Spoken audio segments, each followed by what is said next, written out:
What is going on, ladies, gentlemen, listeners of the Didn't Ask podcast? Welcome back to another episode of this right here podcast, the Didn't Ask podcast. How's everybody doing? Did you have a good weekend? I hope you did, because I certainly did. On Saturday, we celebrated my grandmother's birthday, and it was fun. We went out and had some lunch with the whole family, and it was a really good time. Had some good lunch, so that's always good as well. And then on Sunday, it was race weekend, of course. So I had to miss the second free practice on Saturday because of my grandmother's birthday. But I sneaked it in just before the sprint that was this weekend, because it was a sprint weekend, which always throws the whole schedule overall, because it's just weird where normally you would have 3 free practices, then a qualifier, then the race. But now you have 1 free practice, then a qualifier, then another practice, then the sprint, and then you doing the race, which I'm a big fan of the race week, the sprint weekends, because they're a little bit more dynamic because of the fact that you only have like 1 free practice. So you have the free practice to get your setup right, basically, and then immediately go into the qualifier for the sprint, which means then that they have less data on like long runs and how well tire management is going to do for the actual race. So with the actual race, things are going a little bit not weird, but not as planned, so to speak, because they just don't really know what to expect from the tires and from the fuel and how things are going to handle, because they haven't had time to basically calculate that. So it's really fun to have a sprint weekend, and this weekend was really fun and very unexpected. We had both Mercedes cars going off track in the second free practice, and then like, what the fuck are we gonna do? Can we fix the car? And then they fixed the car, and then they actually performed very well in the race, mostly, or at least somewhat, thanks to Ferrari having a fucked up engine and Carlos Sainz's engine just basically blowing up, which was very scary, especially because he had to park his car on a hill, and the stewards that were on the track were quite late with getting to him and basically locking off his car, which meant that Carlos Sainz had to be in the car while it was seriously on fire, and he had to be in the car and just waited till somebody got his car to stop so he can get out and they could extinguish the fire. So that was a very entertaining day. Sadly, Max didn't win, but Leclerc won, which means that it's going to be a little bit more fun for the driver standings and stuff like that. Sadly, Sergio Perez got the DNF, which sucks for Red Bull, because you want those points in the driver standings, you know what I mean? And you want those points as well in the constructor standings and in the driver standings. I should say the constructor standings first, of course. And then you want them in the driver standing as well, because that basically gives Max extra padding for Sainz and Leclerc and maybe Russell, who has been very consistent, finishing like, I think it's like 6th to 4th in basically every race this season, which is really fucking good. And if you keep on being consistent, you might end up really high on the driver standings. And then, of course, there was also UFC, like there is every fucking week now. It was a really fun event. Like, there were not really that big names on the card, but it was a fun card overall. It was great to see Charlie Arnold on commentary over there. Of course, if you know me, I'm a big WWE fan, and Charlie worked for WWE for a couple of years as Charlie Caruso, but now she is doing her own thing. She's working for ESPN, and she goes by her legal name, Charlie Arnold, and it was so fun to see her there. Charlie is fantastic, and I love hearing her voice, so it was fun to have her at UFC doing the backstage interview type stuff that she was doing in WWE as well. But this is not a podcast where I talk to you about my weekend, about my plans for the week. No. This is a podcast where I dive into the world of Reddit to see what the people asked Reddit and didn't ask me. For this episode 70, because we're at episode 70, we're getting close to episode 50. We're closing in, and that's pretty exciting if you ask me. We will start with a question coming from the Ask Reddit subreddit, as always. Coming from user go underscore champ, and they ask, what are your views on going to the museum for a date? I personally think that it could be a very fun thing to do. It's of course like a very common area, and it is an area where you can like explore with each other. Because if you're going on like a dinner date, it sometimes can feel like, oh hey, like you're basically stuck in that place, and if you don't like her or she doesn't like you, or like him or he doesn't like you, or whatever your preference is in this case, like they might think that, oh, I feel like I have to stay here all dinner, and then you basically know that you're not gonna be with each other for this or after this, I should say. And then having like maybe you know that when the fucking entrees start or whatever or starters happen, and then you're just like, well, fuck, I'm here till we get dessert. So what the fuck are we gonna do? But if you're going to a museum, you can have a little bit more conversation about the art. You can you can walk around the museum, and it also depends on what type of museum you go to, because you can go to like a very historical museum with like lots of paintings from the fucking golden ages of the Netherlands, so like the 17th century and 18th century and stuff like that.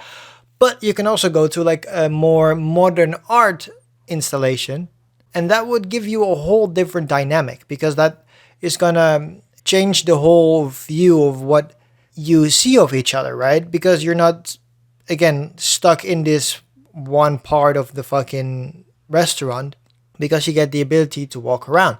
You can look at paintings, you can describe what you see them, what you think about it, and it is a fun dynamic to walk around in. And it is might also not be the thing that you normally would do, because what would you do normally? You would go to the movies, you would go have dinner, you would get like a coffee date or something like that. But going to a museum is such a different thing to do, that I think that it's a very fun thing to do. So going back to your question asked by user go underscore champ, what are your views on going to museums for a date? And I would say that is a very cool idea. It's a thing that you don't hear often. And again, I personally would never go to a museum on my own. So I think that going there with your date could be a fun thing to do, something fun that isn't necessarily too hands-on, so to speak, but it gives you a good way to talk to each other about what you think of the art and what you think is behind the art and how it affects you and how you feel. And it's a great way to showcase who you are as a person. And you can also see like, hey, are we matching on these things? Do we think about this the same, or do we slightly differ in that? And then again, you can then, if you like the date that you're going on, you can then say like, hey, you want to go get dinner, or you want to go grab something to eat, or you want to grab a drink or something like that. And it makes the whole dynamic a little bit more fluid, which I kind of like. So I'm going to definitely keep that in the back of my mind. So thank you for your question, go underscore champ. Let's go, champ. Moving on to the second question of today, coming from user analog CPU, and they ask, what is the dumbest lyric of all time? I saw this question and didn't immediately get something in my head. Like, the thing that popped in my head was Eminem's Rap God, where he goes, sama lama duma lama. And I'm just like, those are not even words. You're just going, blah, blah, blah, blah, blah. So that was what I was thinking of. But of course, Reddit is full of amazing comments. So for this question, I really want to dive into the comment section for this one, because boy, you know that there are some good fucking lyrics down here that will make you go, what the fuck? So the first one I see coming from cute underscore crap underscore 7846, and they say, I'm the shit, I'm farting, I don't know how to potty. And that's from Kodak Black. And you're gonna see here that there are a lot of lyrics coming from Kodak Black.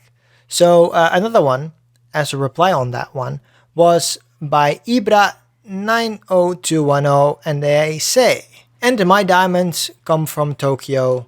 Yoin yoin power high come from Tokyo. I call them Ching Chong. Like, what the fuck is that? Like, I know that Kodak Black is a fucking weirdo. He doesn't make that great music. So yeah, hearing these lyrics is pretty funny. The same person, Ibra90210, says, I'm the shit, I need some toilet paper, also coming from Kodak Black. So it's really funny that all of these are from Kodak Black. There's another one here, from Strong Zero to Light One, and they say, she blow that dick like a cello, coming from Lil Yachty. And then G Skull says, as a reply on this, my favorite part of this is his genius interview where he says, I meant what Squidward plays, which is a flute, which is also wrong. LOL. And that makes the whole thing even better. Just the fact that he said, she blowed that dick like a cello, and then he was like, no, that's not what I meant. I meant the thing that Squidward plays, that's a flute. And then that's not a flute, because it's a clarinet, right? What he uses. So that's fucking hilarious. That's really good. And then this is the one I was waiting for, coming from Skier, and it's Skjaerr, and they say, England is my city. And that is, of course, a very fun reference to the song that was made by Nick Crompton, a guy from Team 10. And if you don't know Team 10, it's a group that Jake Paul formed very many years ago, and it basically now has fallen apart. But it was a thing that Jake Paul did where he was like, okay, I'm famous, so I'm gonna make some other people famous. And that's when we got Erica Costello and Nick Crompton and all those type of people. And then, yes, Nick Crompton said, England is my city in one of his songs. And that became one of the fucking funniest things that the Sidemen constantly said, because they constantly went, England is my city. And yeah, England is not a city, so it's very weird, but I don't really know. But it is really funny. It's a really good and funny lyric. So yeah, going back to your question, analog CPU, what is the dumbest lyric of all time? Again, I would say the Eminem Sama Lama Wanda Mala that he says in Rap God, which of course is not the dumbest lyric of all time, but then the comments from cute_crap_7846, I'm the shit, I'm farting, I don't know how to potty, from Kodak Black, and this one coming from Ibra90210, and my diamonds come from Tokyo, Yoing Yong, Power High come from Tokyo, I call them Ching Chong, and additionally, I'm the shit, I need some toilet paper, all coming from Kodak Black. And then we have the Lil Yachty lyric. I like Lil Yachty. He's not a bad guy. Coming from Strong Zero to Light One, and they say, she blow that dick like a cello. Of course, like I said, coming from Lil Yachty. And then the final one from Skier, England is my city. Thank you, Nick Crompton, for that one.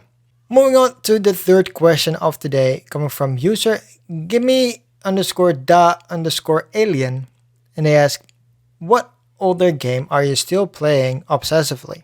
All my friends know that I am obsessed with WWE, and like I've said before in this podcast even.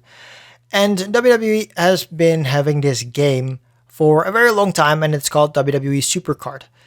And I've been playing that game since it got available, and I believe it got available in like 2016 or something like that. And since then, I've been playing that game, and they are constantly updating it very regularly. So I am still getting new content basically weekly, and that's really fun. So yeah, it's a game that I continue to play, and it's basically ruining my life sometimes, where there are certain time events in the game where it's just like, oh, you have 6 days to get the highest score, and then you get a prize, connected to that.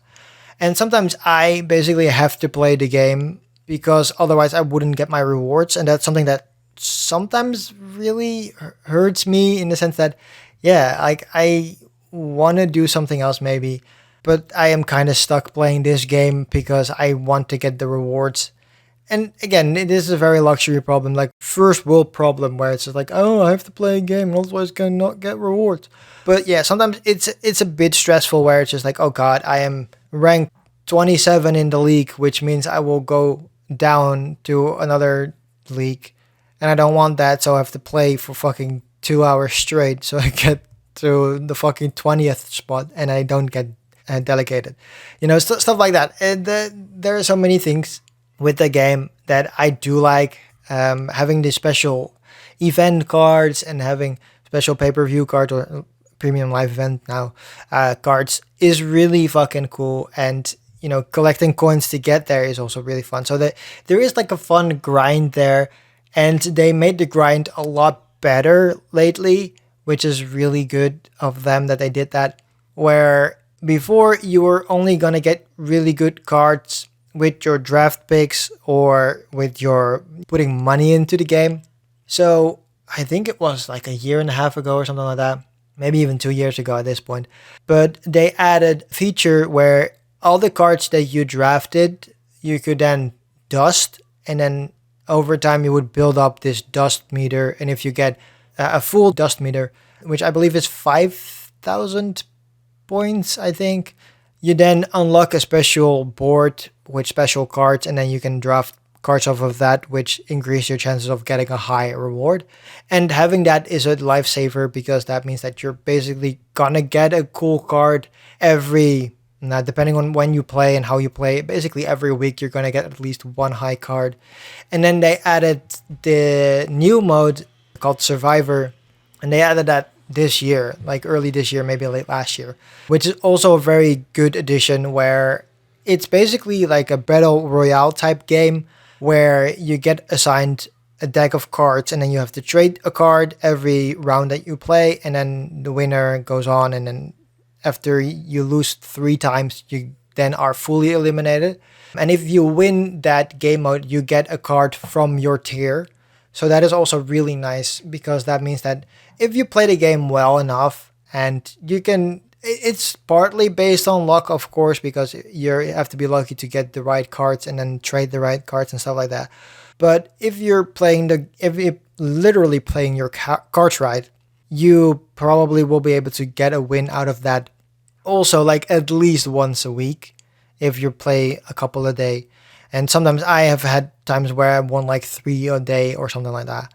And then you just get the highest tier card, which could really help you in your deck assignment. So yeah, that's a very long answer to your question. Gimme_the_alien. What older game are you still obsessively playing? And it is WWE Supercard. It's such a fun time waster, and it's on my phone, so I can do whatever the fuck I want. And that is a really fun thing to do. And it's always fun to see new cards getting added, and then what picture of the wrestler are on there and stuff like that. It's really fun. So yeah, that would be my answer to you. Gimme_the_alien. Moving on to the 4th question of today, coming from user Bogdan_priest 2006. And they ask, man of Reddit, what is your opinion on Tomboys? Tomboys is something that I personally have not really heard, because it is very much like an old description of a person, I would say, because nowadays we of course are very more fluid with our sexuality, and we have so many more genders, so it's really hard to pinpoint like, oh, that's a tomboy. But I personally think that tomboys are pretty cool sometimes. Like I if you don't know, tomboy is of course a girl that dresses more masculine, is like quote unquote one of the boys type things.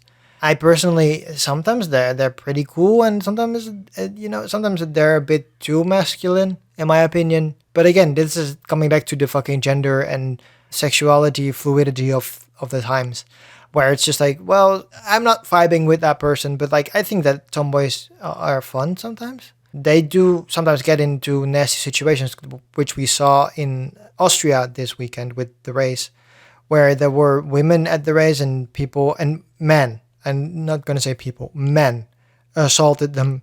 And allegedly there were people raped and stuff like that, which is absolutely fucking horrible. Never fucking do that shit. Don't fucking harass anybody. And especially not when you're enjoying a sport like Formula 1 or football, whatever. Don't do that shit. Just stop.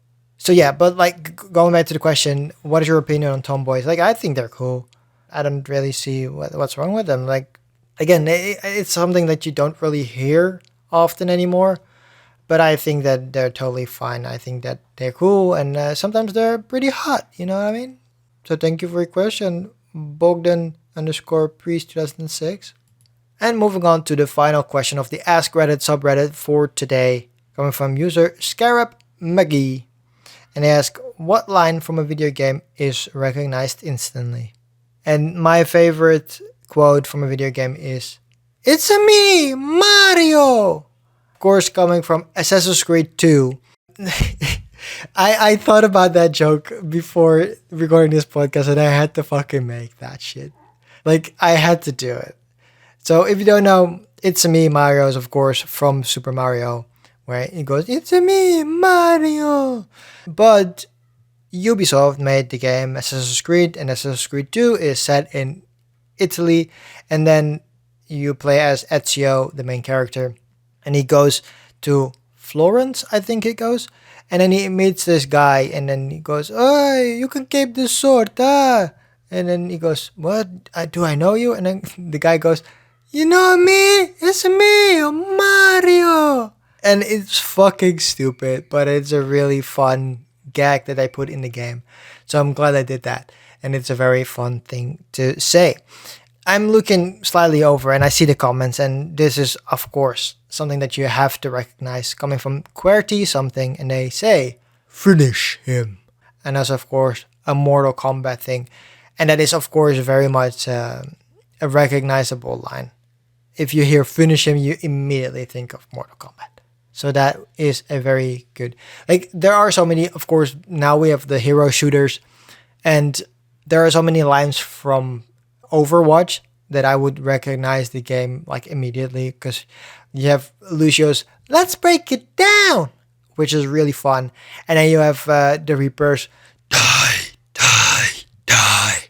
And then you have no longer McCree, right? I don't even know what the fuck his name is. But anyway, Mr. Cowboy, he goes, "I've got you in my sights." Oh wait, no. That is shit. That's Soldier 76. He goes, "I've got you in my sights." So yeah, I would recognize those as well. So thank you for your question, Scarab McGee. And now we move on to the final question of today, coming from the Am I the Asshole subreddit, asked by user ThrowRusp677. Sometimes I get very thrown off with these usernames because they're all throwaway accounts and there's basically no fucking consistency in it. But okay, let's move on. Am I the asshole for removing all my fiance's certificates from the wall after he took down my daughter's dog picture?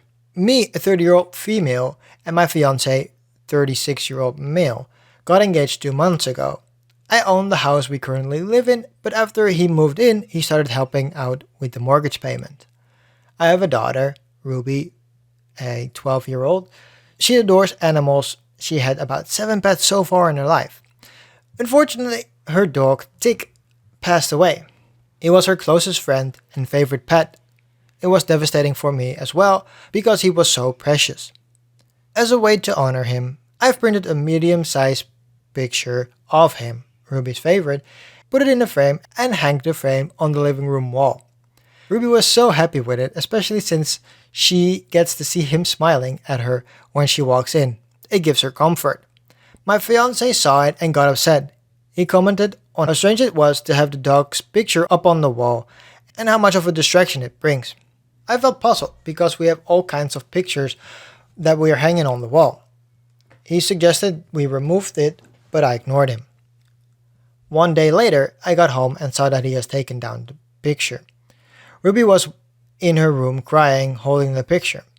I asked what happened and she told me that my fiancé took the picture off and told her she's not allowed to have it hung up there.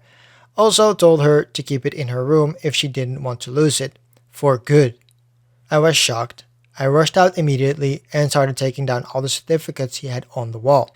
His doctorate, master's and bachelor's degrees. And about 4 or 5 other certificates as well. All of them I took down and put in the bedroom. He discovered what I did and snapped at me and said that it's his house as well, and I should respect his input. In my defense, I told him that since my daughter has to keep it in her room, then he too has to keep his certificates in his room, according to his logic. He yelled at me, demanding that I stop nagging him and acting childishly and spitefully. He wanted to put them back up, that if he does that, then Tick's picture will be back up on the wall as well. He yelled about how I disrespected him and his achievements and treated them as trash. He then stormed out. He's been giving both me and Ruby the cold shoulder for days now, saying he would not speak to neither of us till we apologize and put those certificates back up on the wall. Am I the asshole? There's this very easy answer to this question, and the answer is no, you're definitely not the fucking asshole. This guy is definitely hurt because he's compensating for something. He probably is a fucking whole piece of fucking shit. Sadly, because it's your fiance. But luckily it is your fiance on the other side, because now you can just divorce him. You don't even have to divorce him. You can just put him outside. Just give back the ring and say, fuck you. You can fucking move out again. Because this guy clearly doesn't know how to handle kids to begin with.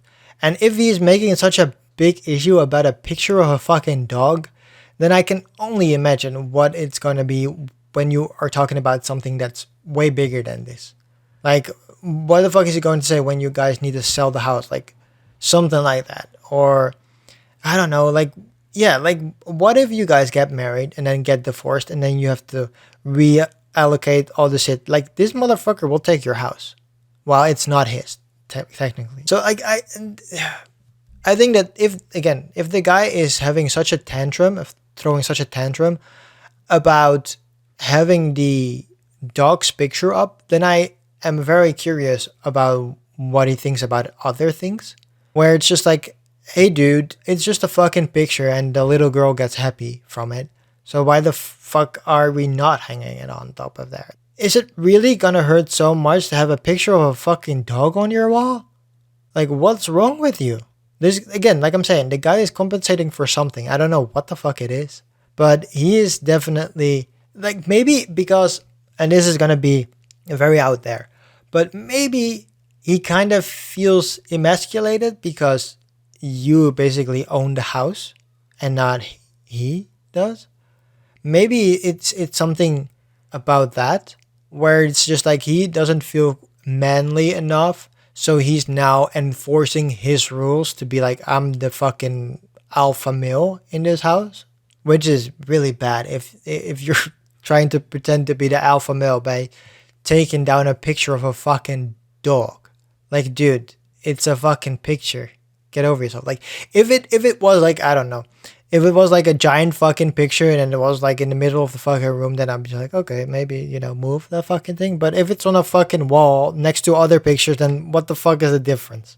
It makes no sense. So, going back to your question, throw rasp 677, am I the asshole for removing all my fiance's certificates from the wall after he took down my daughter's dog picture? Definitely fucking not. No. Your fiance is an absolute piece of shit. He needs to learn to fucking grow the fuck up. And again, if he is making such a big fuss about a picture of a dog, I can only imagine how it would be when you guys are married and thinking about having kids or whatever not. Like, this fucking guy is a fucking creep. So, thank you for your question. And very much good luck with you on that guy. I hope you fucking call off the wedding, because if a guy, again, goes really hard on this shit, cannot imagine what it will be like when you get married. But thank you for your question and good luck with that. And that was it for episode 70 of the Didn't Ask podcast. I hope you liked it. And if you do, please leave a rating on Apple Podcast or Spotify, because both places give you the ability to leave a review. You can find this podcast on anchor.fm/didn't-ask-pod. Over here, you can find all the links to your favorite podcast services where this podcast is being played. You can find it on Pocket Cast, Podcast Addict, Spotify, like I mentioned, Apple Podcasts, like I mentioned, Amazon Podcast. It's fucking everywhere. And if it's not somewhere, please go to anchor.fm/didn't-ask-pod. So you can press that message button and you can leave a message for me saying like, hey, this podcast is not on a certain platform. Or you can ask me a personal question yourself. If you don't want your voice to be heard on this podcast, then I can totally understand that. Just say it somewhere in your message, then I'll just read out your message myself, so I can still give you the answer you're looking for without having your identity be known. I will be back next week. And if you want to know what I'm doing in the meantime and in between time, you can go to track.tv. That link, as all previous link, will be in the show description. Over here, you can see all the TV shows and movies and stuff that I'm watching throughout the week, sometimes as I'm watching them.